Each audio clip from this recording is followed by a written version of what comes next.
চামড়া কেটে যদি মায়ের পায়ের জুতা বানিয়ে দাও, ছোটবেলা যে মায়ের বুকের দুধ খেয়েছো, আল্লাহর হাবিব বললেন এক ঢোক দুধের শোধ আদায় হবে না। ঠিক কিনা?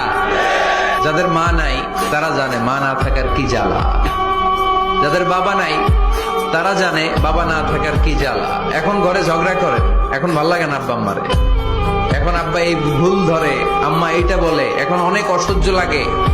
যেদিন চলে যাবে ওই দিন বুঝতে পারবেন মাথার উপর থেকে ছাতাটা নাই হয়ে গেছে, বটবৃক্ষটা চলে গিয়েছে, আর উপদেশ দেওয়ার মতো কেউ নাই, কাছে আগলে রাখার মতো কেউ নাই।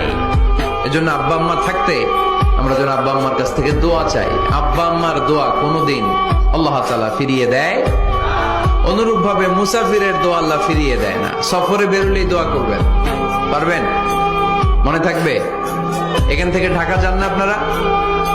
আনতা মুসাফির।